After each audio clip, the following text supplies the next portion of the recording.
Nem toda invenção genial termina em sucesso. Algumas promessas de futuro acabaram largadas em ferro-velhos, hangares ou no meio do mato, desperdiçando bilhões, que vão desde discos voadores até um trem movido a hélice. Hoje você vai conhecer os veículos mais bizarros que foram abandonados. Olá, eu me chamo Ronan Santos e antes de começar já aperta o cinto aí, deixa o seu like e vamos nessa!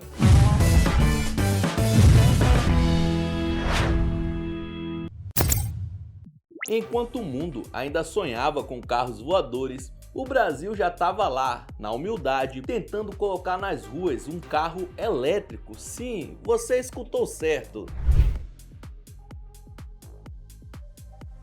Que diabo é isso? Em 1974, a Gurgel lançou o Itaipu E150, um carro compacto movido a bateria, sem motor barulhento e sem uma gota de gasolina. Tudo isso enquanto Elon Musk ainda estava brincando de carrinho no tapete da sala. Naquela época o planeta vivia a crise do petróleo e o Gurgelzão mandou a real. Quer saber? Vou fazer o futuro é agora. E lançou o E150 com uma autonomia de 60 km e velocidade máxima de 60 km por hora. Ou seja, servia só para ir na padaria e talvez voltar. Depois veio o Itaipu E400, uma versão furgão feita para entregas urbanas. Tudo certo, ecológico, silencioso, mas aí veio o problema, meu filho. As baterias da época eram gigantescas, pesadas, demoravam uma vida para carregar e andavam quase nada. Resultado, o projeto morreu antes de pegar no tranco, mas naquela época o brasileiro só tinha olhos para Opala e Fuscão. Vai entender, né?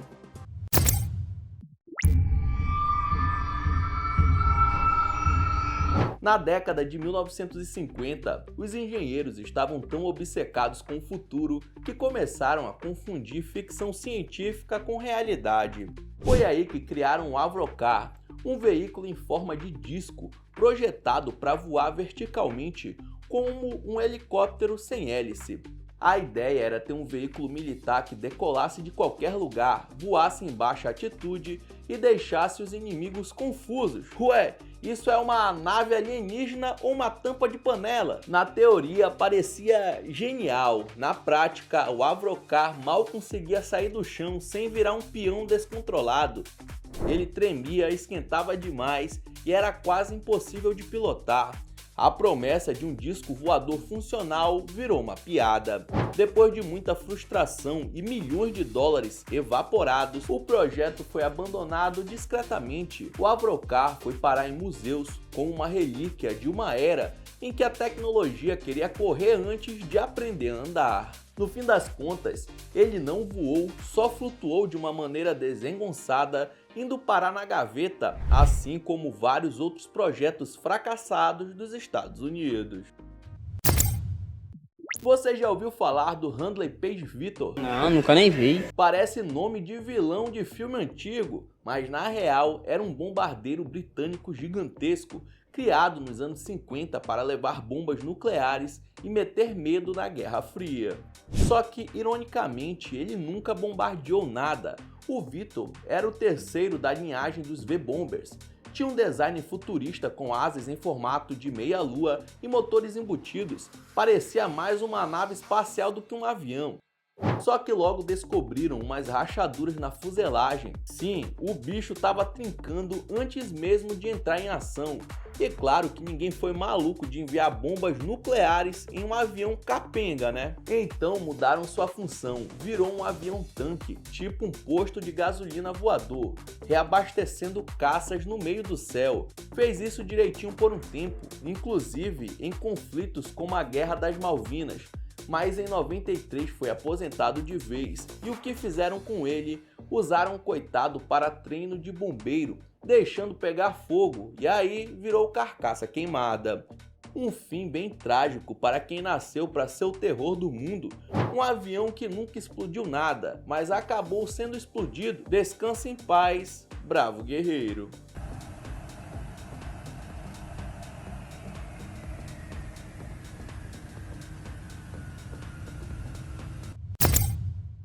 Nos anos 70, o Brasil teve a audácia de olhar para uma Harley Davidson e dizer: quer saber, eu consigo fazer melhor. E assim nasceu a Amazonas 1600, uma moto gigante feita quase inteira com peças de carro, inclusive com um motorzão de Fusca 1600 refrigerado a ar, meu filho. Primeira vez na Amazonas. Vai! O ronco era grosso, o peso era absurdo e pilotar isso era tipo domar um rinoceronte com guidão. A moto foi pensada para uso policial e militar, mas também teve versão de passeio como sidecar, aquele carrinho acoplado na lateral, e até fez sucesso, tá? Foi exportada, apareceu em desfile, chamou atenção, mas era muito gastona, pesada demais e em baixa velocidade, parecia que você estava rebocando uma geladeira. Quando as importações foram liberadas nos anos 90, o povo correu para as Harley de verdade e a Amazonas virou uma lenda urbana, uma moto corajosa, exagerada e 100% brasileira. Já pensou em um trem que voa sem sair do trilho? Como é que é? Claro que algo assim tinha tudo para dar errado, né? Em 1930, um cara chamado George Benny tentou justamente isso com seu maluco e visionário Benny Railplane. Em vez de correr no chão como todo trem normal, o dele andava suspenso por trilhos elevados e era movido por hélices. Isso mesmo, parecia um avião, mas era um trem. A ideia era genial, tá? O Railplane levaria passageiros voando em alta velocidade por cima das linhas normais de trem, que ficariam com as cargas. E acredite ou não, o protótipo funcionava direitinho.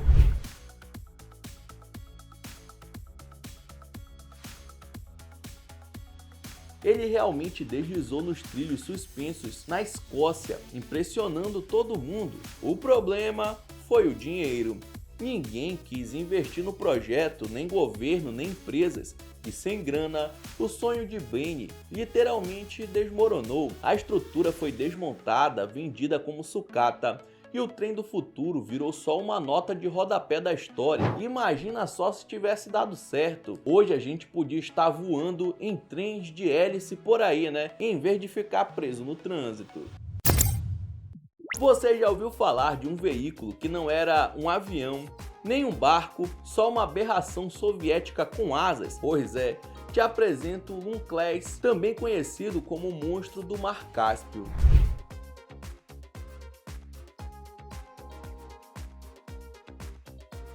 Ele foi criado nos anos 80 pela União Soviética e usava uma parada chamada efeito solo.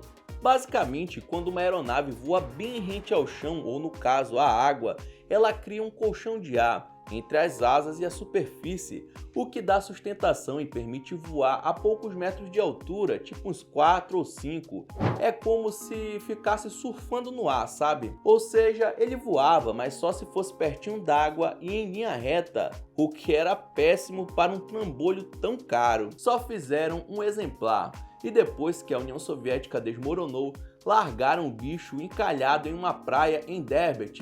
Em 2020 tentaram levar para um museu, mas ele atolou na areia e ninguém conseguiu tirar. Resultado, virou parquinho de criança e um cenário de selfie para turista. Um monstro criado para a guerra, que teve um fim bem vergonhoso, assim como outros inventos militares da União Soviética.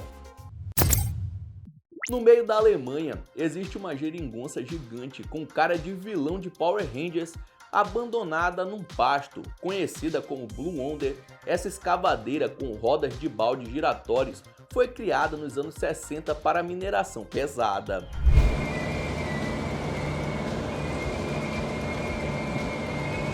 Cada baldão enchia mais que uma caçamba inteira. Era um monstro devorador de terra, montado sob esteiras. Mas aí acabou o que tinha para cavar, né? E como mover aquela geringonça custava caro, decidiram simplesmente largar ela lá mesmo, como se fosse normal. Dessa forma, o Blue Wonder se tornou a maior máquina abandonada do mundo.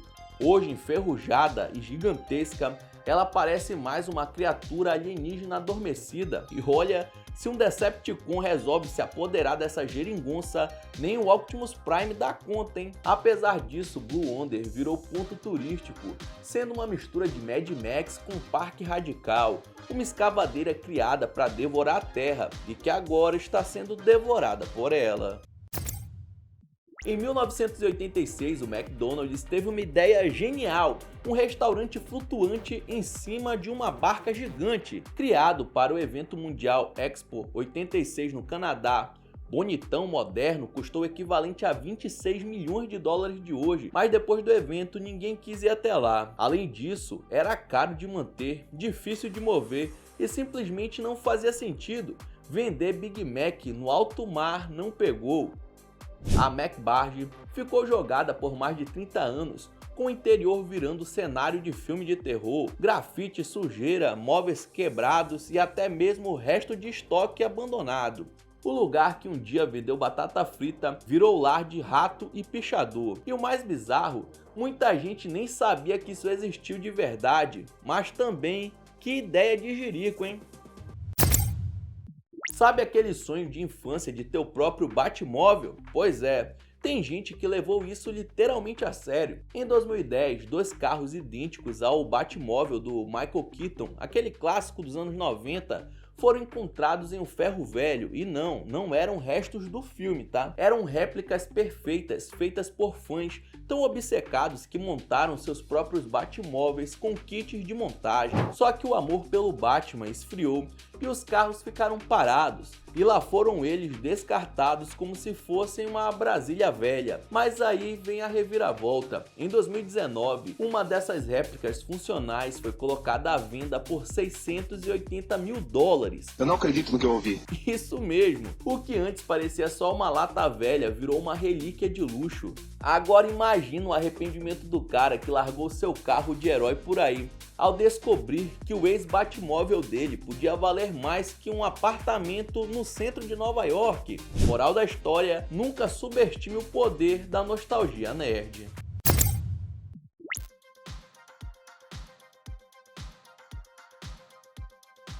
Em 1933, um cara chamado Buckmaster resolveu que o mundo estava precisando de um carro que mais parecia uma nave espacial com 3 rodas. Nascia o Dymaxion Car, um veículo alongado com cara de dirigível, traseira de avião e direção nas rodas traseiras, o que, convenhamos, já soa como um convite para o caos, né? A promessa era futurista, transportar 11 pessoas, alcançar 200 km por hora e quem sabe um dia até voar. Só que na prática ele era instável, fazia curvas como um flamingo com um labirintite e capotava com uma facilidade assustadora. Durante uma exibição pública, um Dymaxion bateu, matou o motorista e acabou com qualquer chance do projeto vingar. Mesmo assim, o dono da ideia não desistiu, produziu mais 2 protótipos e continuou acreditando que o carro do futuro tinha nascido.